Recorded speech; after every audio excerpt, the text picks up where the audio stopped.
modelers and styling fanatics, welcome back to my channel. I hope everyone is doing fine and enjoys the hobby. It's your friendly concrete bunker inhabitant George, and I'm here today broadcasting for my second update on the Panzerjäger or Tank Hunter group build. So you're gonna give me a moment to turn the camera around, show you what I have done, and until then you can crack a cold one and take a seat. Let's go.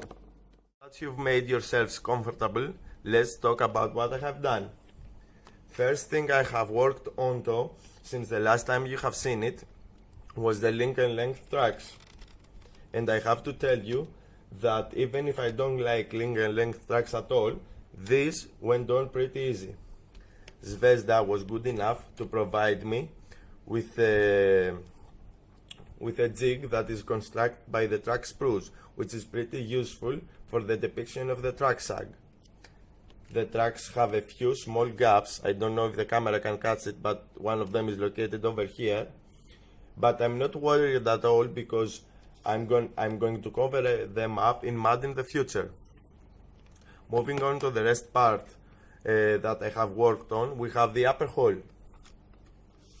Let me give you a closer look. In this part, I have glued the front two inner fender covers. One of them is located here and another one on the other side.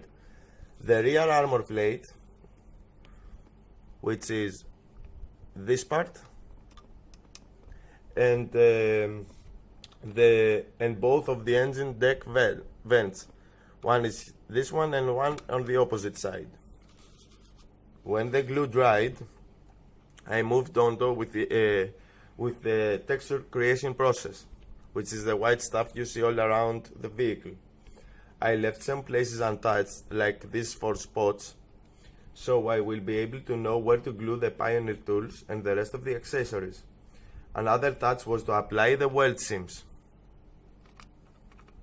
the same way I have shown you on my last video. For anyone missed it, I will leave a link to the description below.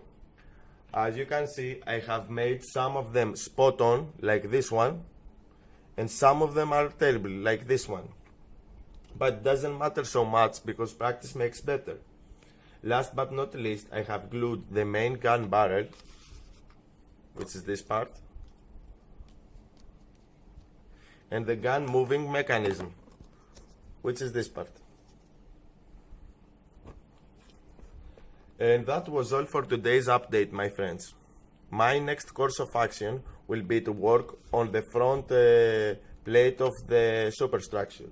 On that part, I will need to do texture, do flame cut marks, and one last weld seam, which it's gonna be located here at the top. But that's a topic for another video. I hope you like this video. If so, you all know what to do. Like, share, subscribe. I want to thank every and each one of you that you are watching my videos and you are subscribed to me, and welcome all the newcomers. Until the next time, fellow modelers, take care and model on. It was that Mofo Damon signing out.